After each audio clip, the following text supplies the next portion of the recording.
A manhã entrou tímida pela fachada de vidro da casa de campo de Isabela Monteiro, filtrada por cortinas pesadas que deixavam a luz dourada cair em faixas sobre o tapete persa. Havia cheiro de café recém-passado e uma nota de alfazema vinda do vaso no hall. O silêncio era interrompido apenas pelo tic-tac grave do relógio antigo e o sussurro distante de um rádio ligado na cozinha.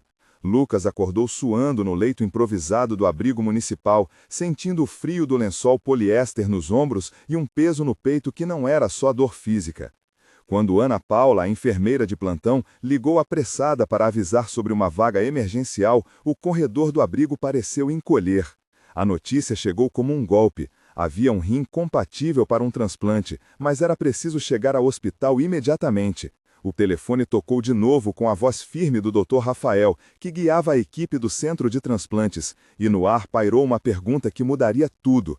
Quem era aquele jovem que precisava desesperadamente de uma chance de viver e que, por acaso do destino, parecia ligado a um nome que fazia manchetes há anos? Se esta história mexe com você, deixe um like e acompanhe até o final.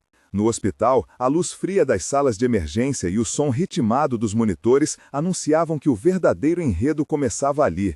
Lucas cresceu entre paredes que cheiravam a sabão barato e comida esquentada no fogão a gás. O abrigo onde foi registrado aos 7 anos tinha cortinas desbotadas, uma cozinha que sempre fervia e voluntários que o chamavam de menino calmo. Quando criança, aprendeu a identificar o cheiro de chuva e a voz da chuva no telhado, aprendeu a contar as moedas que sobravam no bolso e a guardar pequenas promessas como se fossem tesouros. Aos 16 anos, desenvolveu uma tosse que não passava e passou por internações que sempre terminavam com a mesma pergunta no ar: e se ninguém reivindicar esse garoto? Foi nessas noites de hospital que Lucas começou a cultivar um amor prático pela vida. Pequenos hábitos de higiene, uma habilidade com bons nós em cordas, a paciência de cuidar de plantas em vasos rachados. Ele não sabia de heranças, de nomes em testamentos, de salas com candelabros. Sabia apenas que o corpo dele podia falhar e que precisava de um transplante para continuar. Entre os voluntários do abrigo estava Marta, que costurava coroas de papel em aniversários, e Joaquim, que lhe ensinou a ler jornais velhos. A história dele parecia simples, até o momento em que uma ficha médica, um sobrenome e uma coincidência de olhos verdes juntaram pontas que ninguém esperava. O trajeto até o hospital foi um emaranhado de luzes vermelhas e sirenes, o cheiro de borracha quente e o gosto metálico do medo no paladar de quem acompanhava. Na recepção da emergência, o ar tinha umidade, monitores pipocavam e o piso brilhava sob sapatos apressados. Dr. Rafael tomou a frente, tocando de leve no antebraço de Ana Paula enquanto organizava registros. Ana falou baixo com o jovem, perguntando sobre alergias, sobre medicamentos, tentando usar palavras que acalmassem. Lucas respondeu com voz rouca, descrevendo a dor como se silêncio fosse forma de coragem.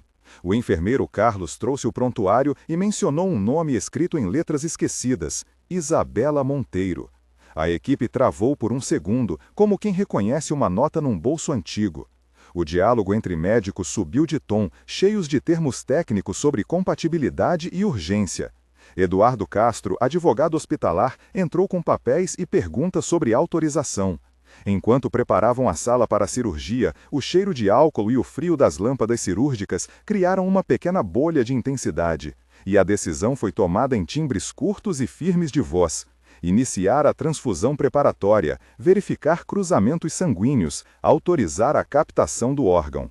Nas conversas surgiram personagens secundários. Marina Torres, assistente social do hospital, citou protocolos. Sofia Mendes, coordenadora do abrigo, forneceu documentos. Dr. Rafael reclamou do tempo e pediu mãos extras. No centro daquela pressa estava a sensação de que algo maior estava prestes a se revelar. No leito da UTI, entre fios e tubos, veio a declaração que ninguém esperava. O sangue de Lucas batia numa tipagem que, segundo os exames, apontava para uma origem inesperada. A enfermeira Ana Paula, com luvas e olhar cansado, entregou a ficha ao Dr. Rafael, e a leitura foi lenta, como se cada letra fosse um passo para o abismo. Alguém sussurrou: "Este tipo sanguíneo aparece no prontuário da família Monteiro." A afirmação soou como algo impossível e abriu caminho para investigações. O laboratório explicou o procedimento de tipagem, reagentes específicos, reação em lâmina, controle de qualidade, repetição dos testes em amostras cegas para excluir erro humano. Em voz baixa, Marina descreveu que, estatisticamente, certas combinações são raras e que a coincidência era improvável. A equipe optou por pedir um exame de DNA confirmatório, com metodologia PCR e painéis comparativos, para garantir que não houvesse contaminação. A palavra DNA atravessou o ar com força suficiente para desligar conversas paralelas.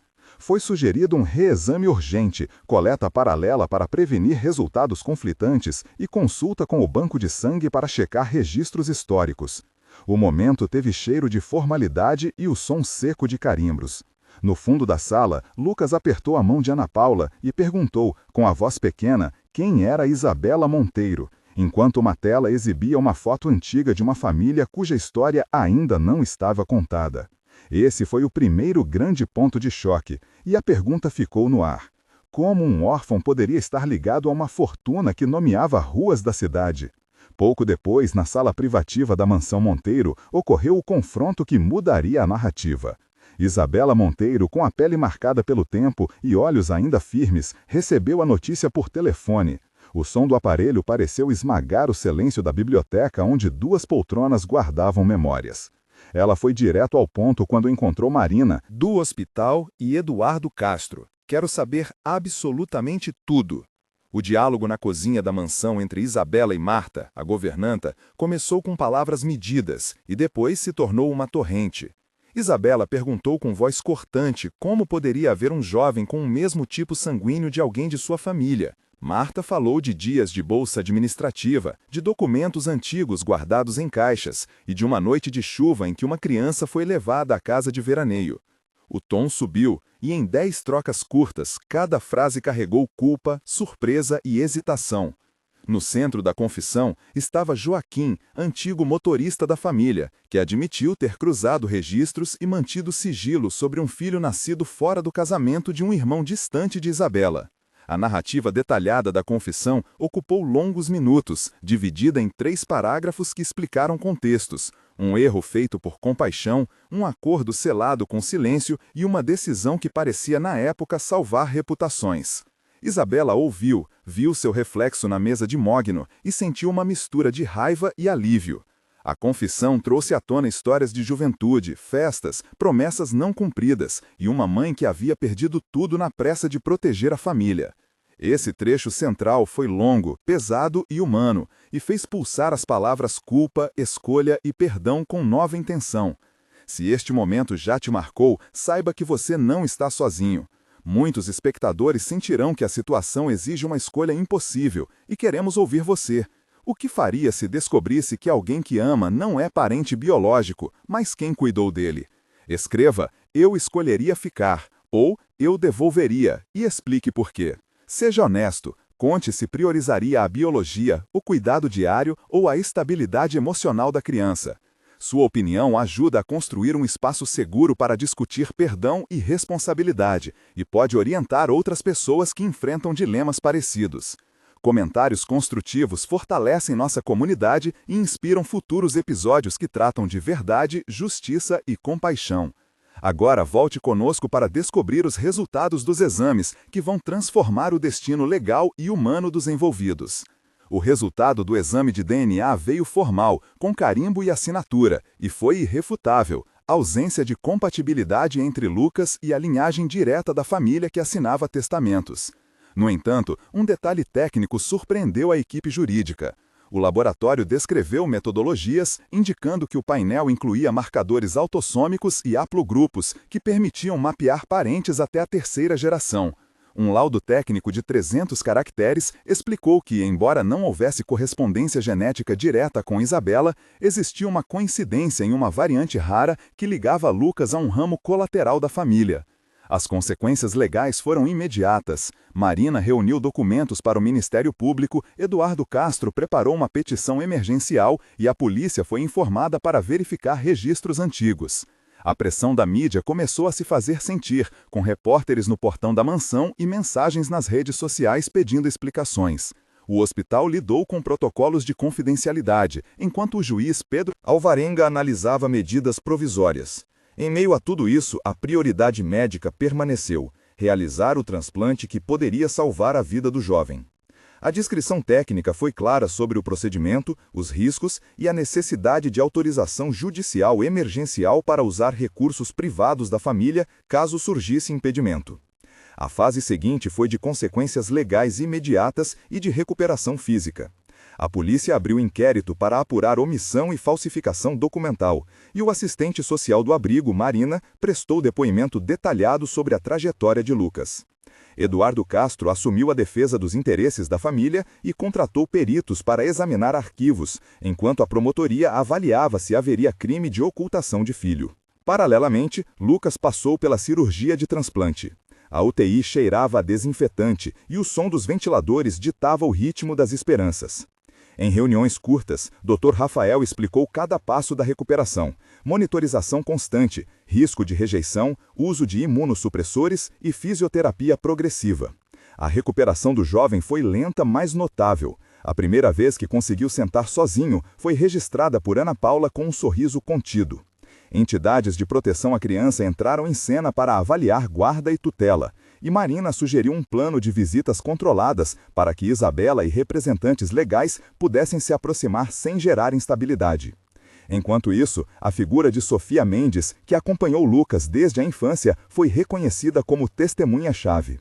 O tribunal marcou audiências, a comunidade reagiu nas redes e o abrigo ganhou doações e atenção inesperada. No abrigo, o encontro entre Lucas e a mulher que dizia ser sua mãe biológica, Sofia, foi tenso e cerimonial. Sofia entrou trazendo consigo o cheiro de terra e de roupas lavadas no tanque, com as mãos calejadas e olhos úmidos. O diálogo entre os dois teve 8 trocas cheias de hesitação, carinho e perguntas longamente reprimidas. Sofia explicou que, jovem e assustada, havia deixado o filho com um conhecido enquanto buscava trabalho e que depois perdera o rastro por circunstâncias que ela chamava de desespero. Ela trouxe documentos rasos, fotos amareladas e memórias que soavam verdadeiras. Lucas ouviu, tocou as rugas da mão dela e perguntou sobre lembranças de infância. Em cena também apareceu Marina, oferecendo apoio e sugerindo um acordo de visitas monitoradas. Eduardo falou sobre procedimentos legais e Isabela, numa posição inesperada, propôs custódia compartilhada sob supervisão, focando na estabilidade do jovem e na necessidade de proteção emocional. A assinatura de papéis ocorreu em uma sala neutra do abrigo, com testemunhas e colegas emocionados. Havia escolhas a serem feitas e a decisão humana prevaleceu: priorizar o bem-estar do jovem, permitir contato gradual e acompanhar reabilitação social de Sofia, que se comprometeu com tratamento e cursos de capacitação financiados por um fundo criado pela família Monteiro. Um mês depois, Lucas recebeu alta parcial e passava por consultas semanais. A rotina tinha cheiro de lençóis limpos e de alimentos preparados por cozinheiras da casa que aprenderam a fazer pratos simples de abrigo. Ele começou a frequentar uma sala de estudos oferecida pela Fundação Monteiro, onde recebeu apoio pedagógico de Júlia, a coordenadora de projetos, e aulas de informática com Pedro, voluntário da ONG Limpar o Futuro. As visitas de Sofia eram controladas, com Marina registrando cada encontro. Havia aproximação contida e também a tensão de expectativas não correspondidas. A imprensa ainda os rondava, mas um círculo de amigos formou-se. Ana Paula enviava mensagens de voz, Dr. Rafael fazia consultas domiciliares e Marta visitava trazendo bolos e histórias da mansão para o jovem. 3 meses depois, as coisas mudaram de formato.